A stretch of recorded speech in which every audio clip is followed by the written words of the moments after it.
પણ અત્યારે બેસવાનું તો એતમ આમ લખાઈ છે અને અત્યારે બેસો તો ગેરંટી સાથે આખું ઘર તમારે જેટલી ઈચ્છા હોય ને એ બધી મારું રામજી બાપુ પૂરી કરશે. હા એથી તારા આગળ આ પૂછીને જે કોઈ આવે ને આવકારો મીઠો આપશે. તમારા બધા માટે નાસ્તો તૈયાર જ રાખ્યો છે. પણ આપણા ઘેર કોઈ આવે પેલા એક જમાનો અમારી બા અમારા મમ્મી શાંતાબા એ કોઈ આવે તો અલા ખાટનો ઢાર બારજી આયા વગર આયા તરત ખાટનો ઢાર આવે. ખાટલો ઢરાવું ઓશીકો મુકાવું અને ચા બનાવડાવું અને આવો કે અને આવો ભગવાનના સોગન જો ના આવો અમારા બા બોલતા ભગવાનના સોગન આવું કરે અને આઈ જો સાપોણી કરીને જો બહાર અને મોમ ને 2000 રૂપિયા એક બોલમાં જો કે આવું નથી બાબજી. જમનો બદલો મને 2 વખત હું તો ગાડી થઈ ગઈ અરે પાછો ફગત જ ઘરવાળો હતો જે પછી કીધું કે બાપજી આવું નથી આવો ગાઓ બાપજી આવું નથી એટલે ખબર પડી છે કોઈ ઈચ્છા નથી. પછી હું જોયો નહીં કારણ કે ના ભાગ્ય બોલા નથી આપણે શું સંત આવે એટલું સમજવાનું કોઈ પણ સંત આવે XYZ સંત આવે એટલી એને આજે મારે તો આજે 3 લીટરની ચા બની અમારો અહીં બેઠો નહીં બધો હા મારા પરિવારનો બેઠો છે 3 લીટરની ચા બની આ આખો દમનો તમે વિચાર કરો ચાલુ હું અહીં દોડીને આવ્યો હું તો નેકનો તણ 2 આવી ગયા તે બેઓને સાબોની કરી દક્ષિણ આપી દીધું તો મેં જો હું એ જાઉં તો મને રાખવા વાળા પાછળ લડી અને મમ્મને પાછી આ અતુલભાઈ બધા સતીશભાઈ પછી મોડું થઈ ગયું બાપજી. તમે જોજો એ જે તારા આગળિયા પૂછીને જે કોઈ આવે ને આવકારો મીઠો આપજે. આપણા વડીલોએ આવું શીખો આપણી સંસ્કૃતિ કે કોઈ આવે તો એને બોલાવજે એની વાતો હો પડજે.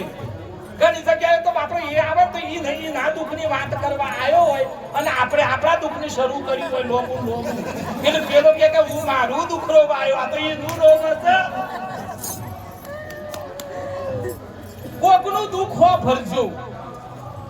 આપણે હું કરી પેલો બંગલા વાળાને જો કરીએ એટલે આપણને ઝૂંપડી આપણી નોની લાગે પણ આપણાથી નોની જુઓ ને તો આપણો બંગલો મોટો લાગે અને કોઈ એમ ના માનતા બંગલા મોટા હી પણ અંદર કદાચ ગેરંટી સાથે કહું શાંતિ નહીં પણ હોય ઈ ના કરતા સાહેબ આપણે મજૂરી કરીને ખાજો દારી કરીને ખાજો નીતિનું ખાજો મારા સોમરિયા અને મારા રોમજી ભગવાન રામચંદ્રને ધરાઈને ખાજો સાહેબ રાત ઊંઘ આવી જાય તો સમજવાનું કે આપણે સુખી.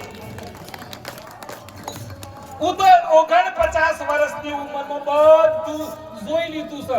એ તમારે કેટલું જુઓ મને કયો સાચું સુખ છે?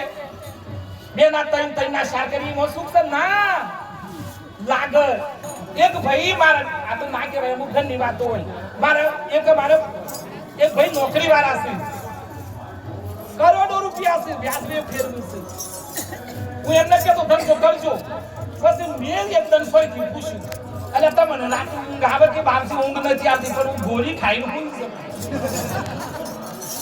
પછી એ ગોળી ખાઈ કે એટલે પછી નોકરી આવે કે એને બપોરે પણ ઝોપો ખાય એટલે મેં પૂછ્યું એટલે તમે સમજો કોકો કે બાપજી પેલી રાતની ગોળી ખાધેલી કે આખી રાત તો હુઈ રહ્યો પણ ઘરવાળી તો હવારમાં ઉઠાડ્યો આઈ તો જોઉં પણ હજી ગોળીનો કરંટ છે એટલે બપોરે ઝોપો આવ્યો.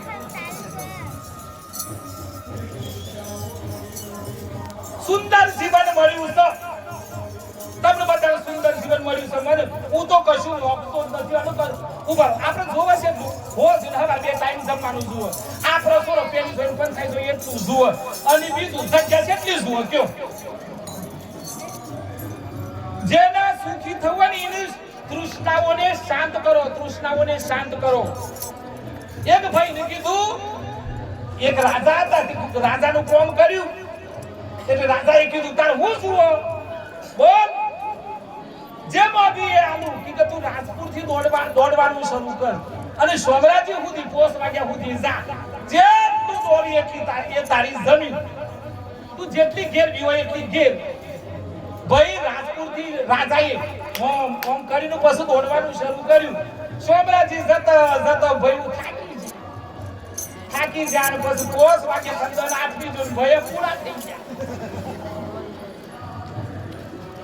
બે હાથ જોડું છું, બહુ દોડધામ ન કરતા જીવ. હું એમ નથી કહેતો કમાણી કરજો, પણ એવું ના થાય, જીવવાનું રહી ના જાય. બાપ રહી ના. એ આભાર આભાર આભાર.